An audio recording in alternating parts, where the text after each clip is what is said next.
Amém. Igreja, boa noite. Meu Deus. Boa noite, igreja. Queridos, eu quero fazer um convite e quero fazer um pedido, tá? Amanhã, até meio-dia, vai estar disponível no nosso aplicativo da igreja a inscrição para o nosso treinamento de homilética, tá? Não é omelete, é homilética, tá? Homilética é a arte de pregar. Então, na outra segunda-feira, nas duas próximas segunda-feira, eu vou trazer aqui para a igreja o curso de homilética. Se eu não me engano, as inscrições são ilimitadas, se eu não tiver errado. Porque talvez será aqui no auditório central da igreja, na nave da igreja, não sei ainda. Mas se você quer aprender sobre como preparar um sermão, o que fazer no sermão, o que não fazer no sermão, não é só para quem prega, mas também numa célula, no aconselhamento. Eu terminei o material hoje. Quem participar do treinamento vai receber o material todo em PDF, então vai ser muito bacana. Então convido você para amanhã, até meio-dia, vai estar disponível no nosso aplicativo da igreja, a nossa formação em homilética. E agora um pedido. Quero aproveitar aqui a sua audiência cativa aqui, para você seguir o meu canal no YouTube. Daniel Carvalho Teixeira, Daniel Carvalho Liderança. Eu comecei uma série sobre o rei Davi, ficou muito top. Eu finalizei uma série sobre princípio, ficou muito top. E eu comecei agora uma nova série sobre sabedoria, tá? Sabedoria. Toda sexta-feira, às 21 horas da noite, sobe no canal um vídeo para você maratonar aí. Então vai lá, Daniel Carvalho Liderança, tem a minha fotinha bem bonitinha lá. Você vai lá e segue o meu canal. Amém? Que bom. Bom, vamos conversar hoje sobre líderes inúteis. Eita. Líderes inúteis. Eu comecei a escrever um outro livro, fora esse que eu já lancei no passado. Não sei quando eu vou lançar esse outro livro, mas já posso adiantar. É o nome do meu próximo livro. Líderes inúteis. Não foi eu que criei esse nome. Eu aprendi com o meu mentor, Douglas Gonçalves. Eu fiz um treinamento de 2 anos com ele, uma mentoria de liderança, e logo na primeira aula ele trouxe esse tema bem assim, uau, como assim? Líderes inúteis. Talvez você, quando viu esse tema, ficou assustado. Ixi, lá vem o Daniel com as polêmicas dele. Não, calma, tá, calma. Vamos lá. Primeiramente, abra a sua Bíblia no livro de João, o capítulo 13, do versículo 2 ao versículo 5. João 13, do 2 ao 5, que diz: E, acabando a ceia, tendo já o diabo posto o coração de Judas Iscariotes, filho de Simão, que o traísse, Jesus, observe bem isso aqui, Jesus, sabendo que o Pai tinha depositado nas suas mãos todas as coisas, em algumas versões diz que Jesus, sabendo que o Pai tinha dado a ele todo o poder no céu e na terra, e que havia saído de Deus e ia para Deus, levantou-se da ceia, tirou as vestes e, tomando uma toalha, cingiu-se. Depois, deitou água numa bacia e começou a lavar os pés aos discípulos e a enxugá-los com a toalha com que estava cingido. A gente usa muito essa passagem para dizer assim, puxa vida, como Jesus era humilde. Isso é verdade. Mas não sei se você entendeu, e no curso de homilética, vamos ensinar isso aqui para vocês, que não se lê a Bíblia apenas por ler.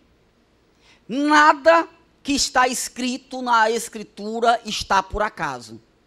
Tudo que está ali tem um sentido. E às vezes, num afã de ler rápido, passa batido informações relevantes para o nosso dia a dia.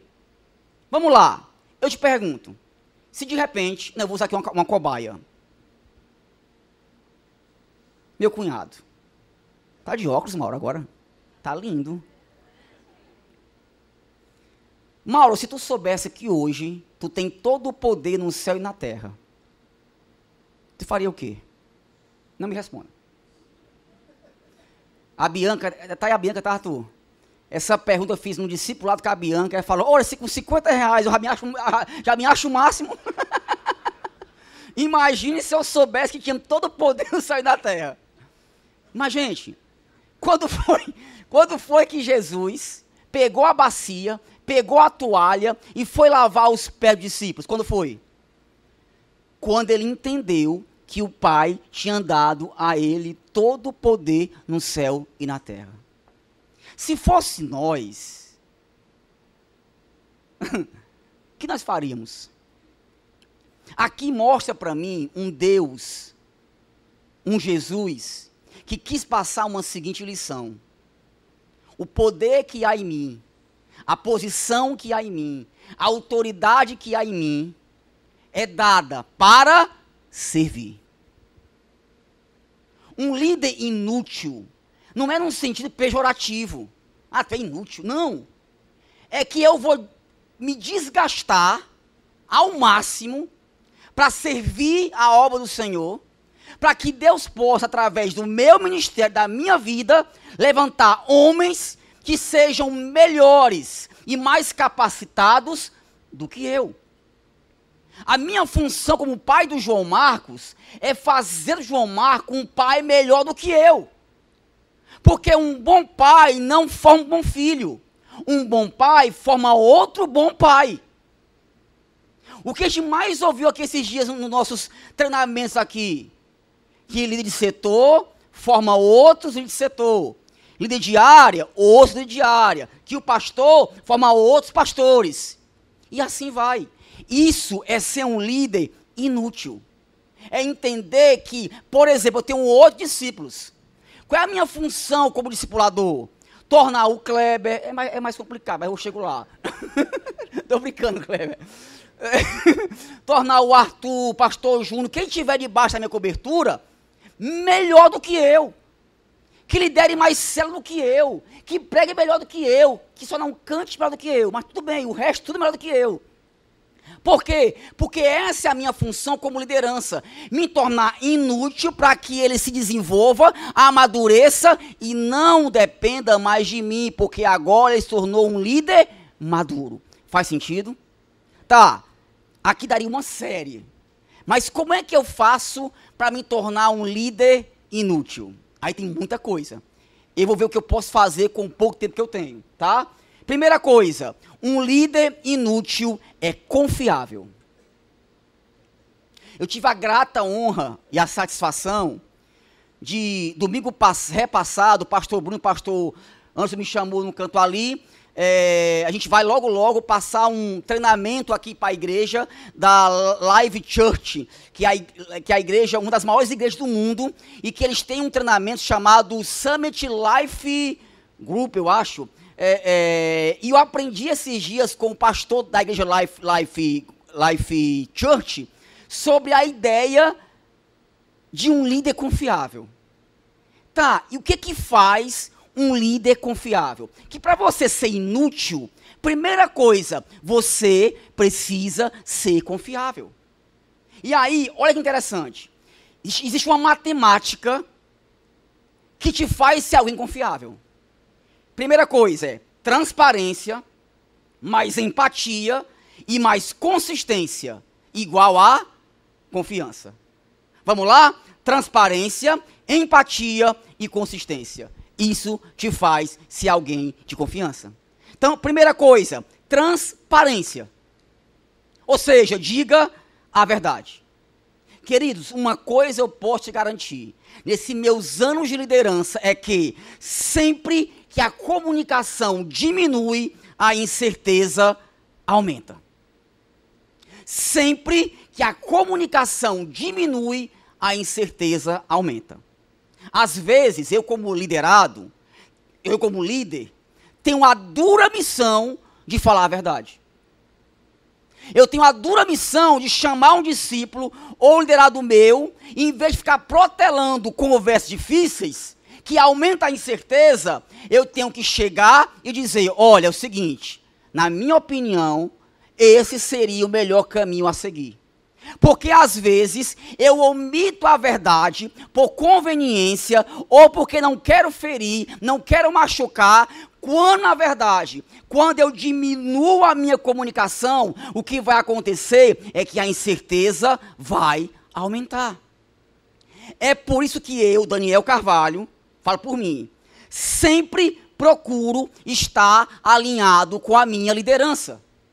Por quê? Para não dizer besteira, para não falar asneira, para não ter que depois ser repreendido por alguma coisa que eu falei que vai contra os princípios da fé, contra a missão, a visão e os valores da igreja. Uma coisa eu posso te garantir, é melhor decepcionar a sua equipe com uma verdade difícil do que enganar com uma mentira. Até pode doer, até pode machucar. Eu lembro que uma vez, em casa, depois de uma célula, eu vim acompanhando um casal que vivia de pé de guerra, em pé de guerra, em pé de guerra, e o camarada é grandão, fortão, musculoso. Aí era quase meia-noite, eu conhecendo a história, aconselhando. Aí teve uma hora que eu fui duro com ele. A Jéssica disse que na hora, pensou assim, pronto, vai apanhar. Que o cara fortão, musculoso, vai apanhar. Mas se eu te falar que aquela verdade que eu tive a coragem de falar, foi suficiente para mudar a atitude daquele rapaz em relação à sua família. Então, um líder confiável é aquele que fala a verdade, baseado na verdade, entendendo que a verdade é o único meio de transformação e que assim eu me torno uma pessoa confiável. Faz sentido, igreja? Segunda coisa, transparência, honestidade. A transparência também fala de caráter. Gente, honestidade aumenta a nossa credibilidade. A unção é importante? É. A autoridade que vem de Deus é importante? É. Mas, gente, se eu não viver uma vida com honestidade, uma vida de caráter, eu comprei fiado, eu paguei o que eu comprei fiado. Eu disse que ia fazer, eu faço aquilo que eu disse que ia fazer. Eu lembro que eu tenho uma empresa de gestão de tráfego, não é tráfico, é tráfego, que é gestão de anúncios online, tá? Anúncios no Facebook, Instagram. Aí, inclusive, tem um irmão aqui que é dessa empresa, me chama, o dono da empresa tem 5.000 clientes, me chamou para conversa. Chegou lá e está aqui, ó, meu Instagram está aqui, mas, cara, eu pago um gestor de tráfego e eu não tenho resultado. Eu queria mudar para você. Você pode... Peraí, deixa eu ver teu Instagram aqui. Aí, quando eu fui olhar o Instagram dele, eu me assustei. Meu irmão, ninguém vai entrar no Instagram desse aqui e ter que pinçar a tela para ver um monte de informação aqui. O problema não é o seu gestor de tráfego, o problema é o teu marketing, que é ruim, que é péssimo. Porque hoje nas redes sociais são 3 palavrinhas mágicas: atenção, retenção e interação. Como é que eu vou fazer alguém prestar atenção no meu anúncio, continuar vendo o anúncio, interagir com o meu anúncio, se meu anúncio não é chamativo? Então, eu falo o seguinte: continue com o seu gestor de tráfego, porque o problema não é o bichinho, o problema é o marketing. Ele olhou assim para mim, e olha que se eu tivesse fechado com ele, eu tinha fechado um baita de negócio. Mas, gente, eu sou um cristão. Eu preciso ser alguém honesto, honrar os meus contratos, ser fiel na minha palavra. Eu não fechei com ele, ele continuou com o gestor dele. Talvez chamou o marketing e mudou ali o departamento, os anúncios, tudo bem. Mas eu saí tranquilo, que eu fiz o que tinha que ser feito e o que era correto e o que era honesto. Agora, toda vez que ele lembrar de uma situação como essa, ele vai lembrar de quem? De mim. Que fui honesto, sincero e correto com ele. O que é isso? Honestidade. Uma coisa eu te garanto: carisma abre portas, mas é o caráter que mantém a porta aberta. Amém, queridos? Vamos lá. Primeiro o que é? Isso, muito bem. O que me torna uma pessoa confiável? Transparência. Honestidade. E agora vem a transparência, que tem a ver com vulnerabilidade. Queridos, as pessoas ficam impressionadas com seus pontos fortes, mas se conectam com suas fraquezas. Se tem uma coisa que tem gente que pensa, e com todo carinho eu vou falar isso, tá? Assim, eu admiro muito o meu pastor. E aí alguém pensa que porque eu admiro o pastor e a pastora, eu sou babão. Tem diferença, gente. Porque assim, eu venho de um contexto assembleiano, eu amo a Assembleia de Deus, eu respeito a Assembleia de Deus, 90% do que eu sei hoje de Bíblia, eu devo à Assembleia de Deus, tenho amigos pastores de lá, irmãos em Cristo, mas eu vim de um contexto em que a liderança não poderia ser vulnerável. Quando eu entrei no contexto da paz, eu lembro que foi como fosse hoje, que eu tive uma briga feia com a Jéssica, o casamento quase destruído, fui apelar na casa do pastor, pedir clemência, misericórdia, até contou isso aqui no último Tadel. Aí eu lembro que depois que eu arrotei tudo, eu falei assim, pastor, me perdoa. Por quê? Porque uma liderança jamais poderia contar seus podres, seus pecados ocultos, Por quê? Porque eu sou uma liderança. Eu nunca vou esquecer o que ele disse para mim. Se tu acha, se eu já te amava, e se tu pensa que vou deixar de te amar, porque agora eu sei que tu realmente pelo contrário, é agora que eu vou te amar mais. Eu fui acompanhado, eu e minha esposa, fomos tratados, fomos curados, e temos um casamento hoje sadio. Por quê? Porque eu fui transparente, eu fui vulnerável. Queridos, na fraqueza compartilhada, encontramos força coletiva.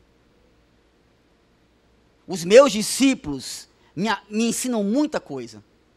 Quando teve uma vez que Jéssica e eu estávamos mal pra caramba, pensando em entregar tudo, cansado, de tanta luta, tanta dificuldade, porque lidar com gente é complicado.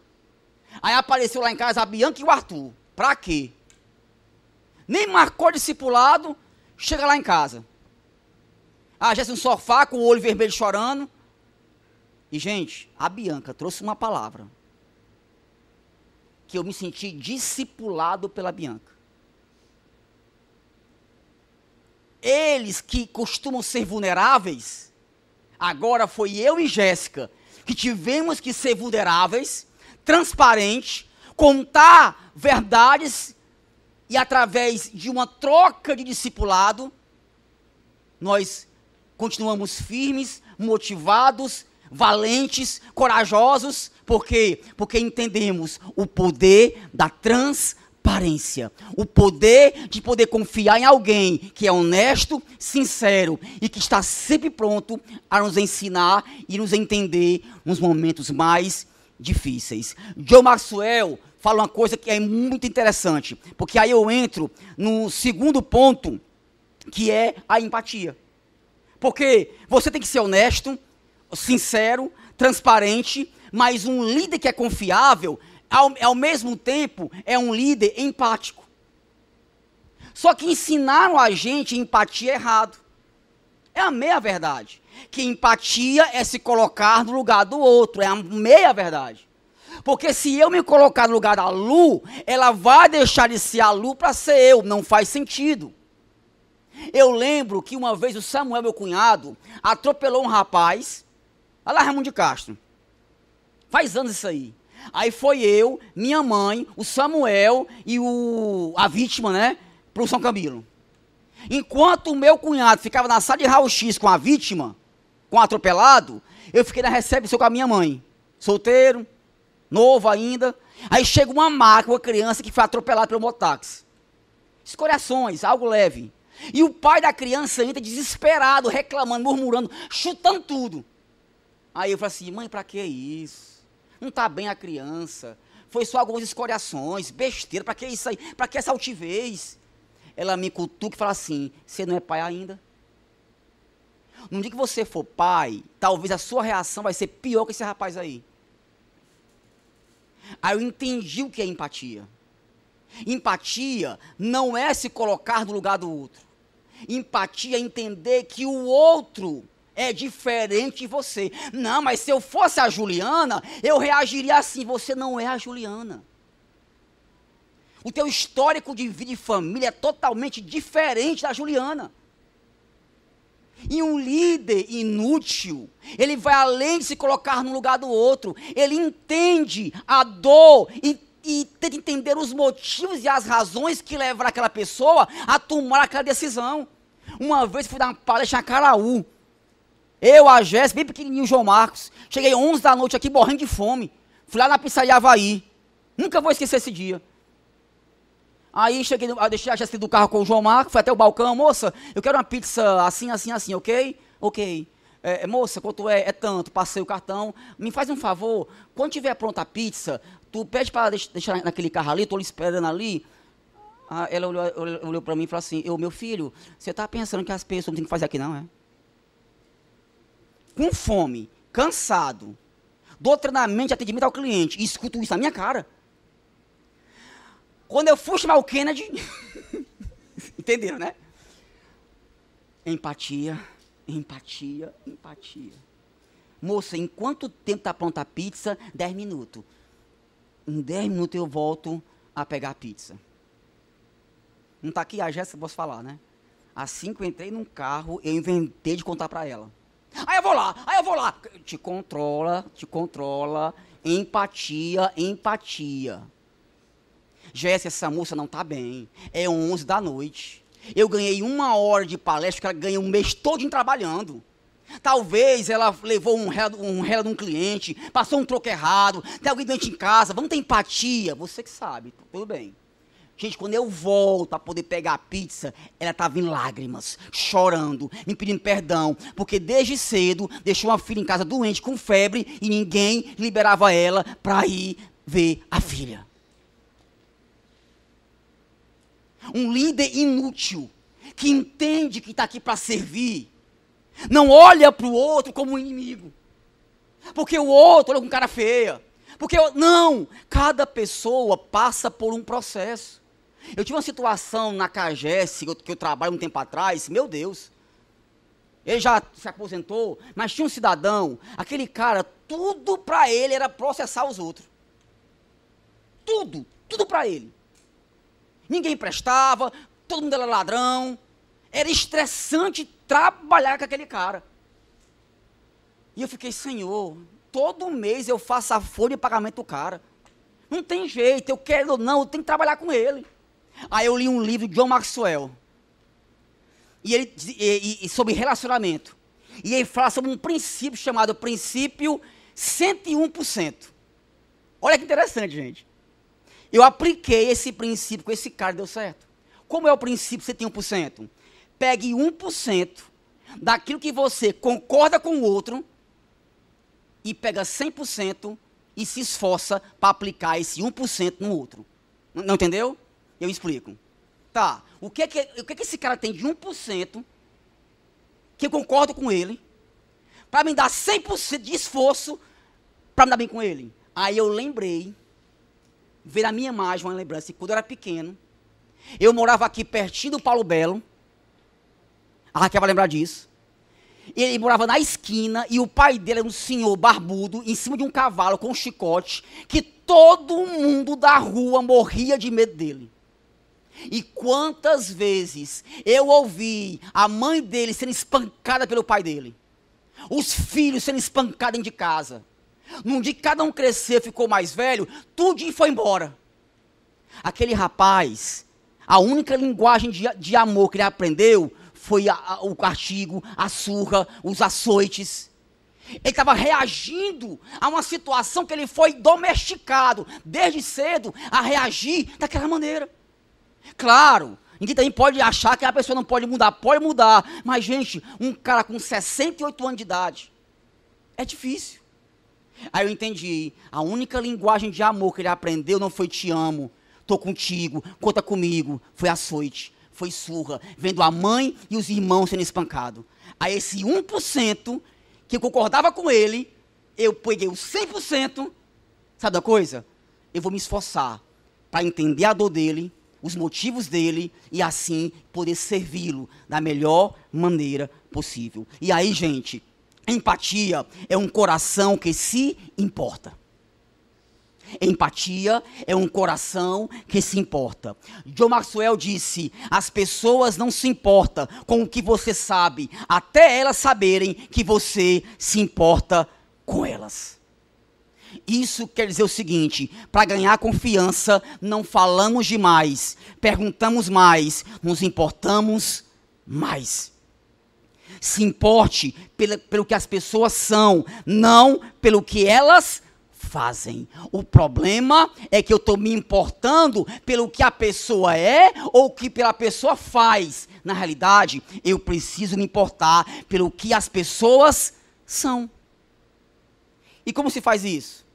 Primeira coisa, incentive as pessoas. Henry Ford falou o seguinte: meu melhor amigo é o que traz à tona o melhor de mim.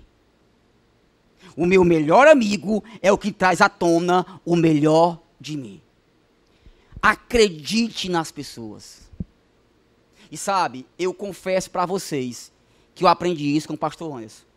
Porque teve uma vez, numa conversa com ele, que eu falei assim: pastor, eu não tenho teu coração. Gente, eu repito, eu estou em fase de produção ainda, de aprendizado, mas eu não tenho ainda o mesmo coração que esse homem tem.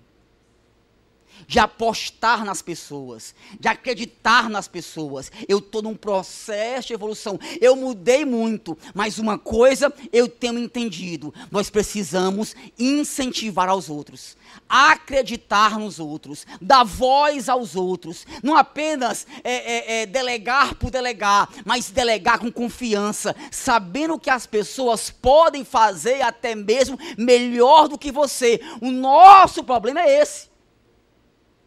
É achar que só eu faço daquele jeito. E aí eu tenho medo de delegar, porque eu não confio, porque eu não acredito. Não, nós temos que soltar as rédeas, deixar as pessoas por conta própria se desenvolverem, crescer, acreditar que as pessoas podem fazer diferente. Amém, igreja? Segundo, seja gentil. Tem uma frase, eu acho essa frase bacana: se quer tirar o mel, não espante a colmeia. Irmão, eu tenho um amigo no Banco Brasil, no Bradesco, na Caixa, no Itaú, na Cefaz, no Detran. Eu tenho uma amiga em todo canto, no INSS. Sabe por quê? Eu sou esperto.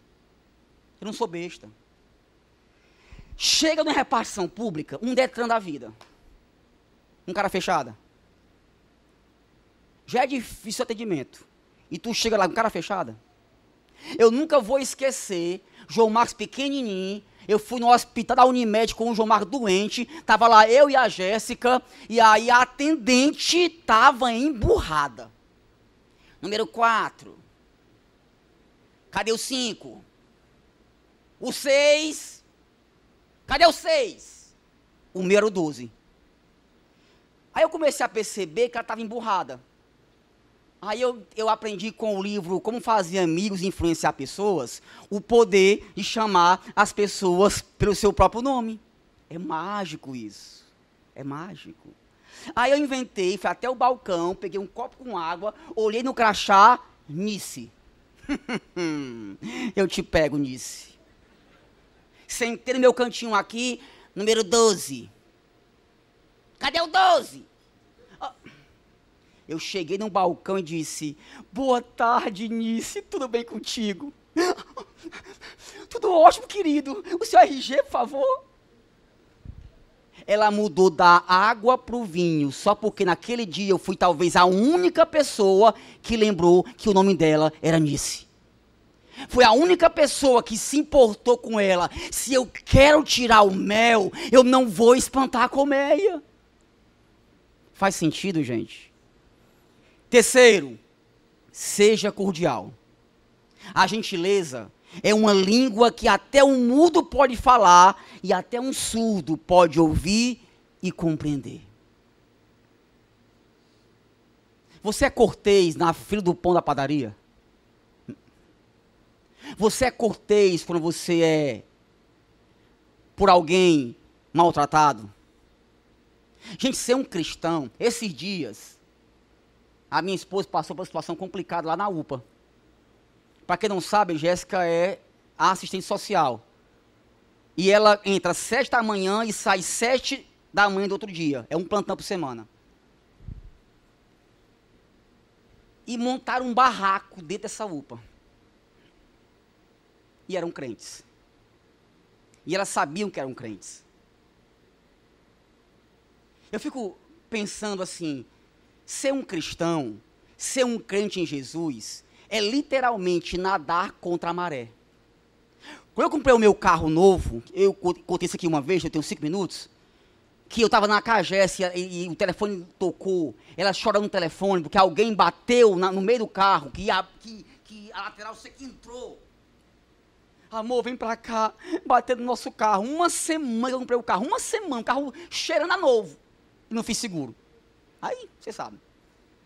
Aí eu peguei a minha bizinha, botei o capacete e falei assim, Senhor, eu não tenho controle sobre o que está acontecendo lá no incidente. Se o rapaz está bem, não quer nem saber do carro, mas me dá a cordialidade como um cristão para diante de tantas testemunhas demonstrar que de fato eu nasci de novo em meio a uma situação que vai contra a minha vontade. E eu fui orando. Aí quando eu chego lá, tá o cara sentado no chão, com a perna sangrando, e ele falou assim, ó, eu achava que tinha como passar. Quando ele falou isso, pastor, a minha vontade foi voar para cima dele. Como assim tu achava que tinha como passar o sinal vermelho, traste? Estava lá o Renan nesse dia. Mas, queridos, Deus deu a mim e a Jéssica uma graça sobrenatural.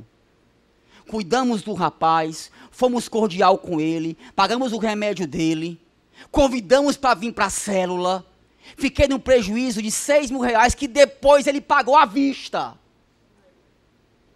Talvez, se eu tivesse batido em frente com ele, ele nem tinha pago. Mas como eu usei o princípio da cordialidade, e como eu sei que um cristão verdadeiro dá a outra face, e como eu entendi que eu sou um líder inútil, num sentido de me desgastar para cuidar do outro, mesmo que eu venha perder alguma coisa, ser cordial foi e tem sido o melhor dos remédios. E para finalizar, rapidinho aqui, 3 minutos, carisma. As pessoas estão interessadas em quem se interessa por elas. John Maxwell disse, você pode fazer mais amigos em 2 meses ao se tornar interessado nas outras pessoas do que em 2 anos ao tentar fazer com que os outros se interessem por você. E aí eu acabei de falar, como ser carismático? Primeira coisa, lembre que o nome de uma pessoa é para ela o som mais doce e importante. Quem conversa comigo pelo WhatsApp aqui sabe que toda vez eu digo o nome da pessoa. Toda vez. Por quê? Porque eu entendo que se eu disser o nome, ela vai se sentir importante. Outra coisa, saiba ouvir. Incentive as pessoas a falar sobre elas mesmas. Cuidado quando você está numa conversa e você só fala sobre você. Os interesses é os seus interesses, cara. O cara pode ser corintiano, tudo bem. Nem todo mundo é perfeito. Mas tudo bem, deixa ele falar do Corinthians. Que é campeão, deixa ele falar. Pare para ouvir e se interesse pelos interesses do outro. Terceiro, né? Coloque os interesses dos outros como um tema de suas conversas. É fácil? Não. Lidar com gente é fácil? Não. Eu sempre digo, eu acabei de chegar agora de uma palestra aqui de uma empresa. Eu perguntei aos funcionários, ei, todo cliente tem razão? Tem não. Nem todo cliente tem razão, mas ele é a razão do nosso negócio. Se ele não tem razão sempre, mas é a razão do nosso negócio, o que eu faço? Cordial, gentileza, amabilidade. Toda ovelhinha tem razão? Um dia eu perguntei ao pastor, brincando com ele, pastor, tu prefere levar uma mordida de uma ovelha ou uma picada de uma abelha? 1000 abelhas. Não é fácil, entendeu? Mas sabe, nós estamos aqui para servir. Estamos aqui para fazer como Jesus, ó, pegar a toalha, botar aqui no ombro, pegar a bacia, mesmo não querendo, mesmo sendo difícil, mas Deus me colocou aqui para ser um líder inútil e servir a tua vida, abençoar a tua vida, ser cordial contigo, para que tu possa crescer até melhor do que eu, porque o meu galardão não está no aplauso ou na atenção humana, o meu galardão está em Cristo Jesus, o nosso Senhor e Salvador, Jesus Cristo. Amém, igreja? E aí eu pergunto, quem vai seguir meu canal no YouTube? Ah! Vamos ficar de pé, vamos ficar de pé.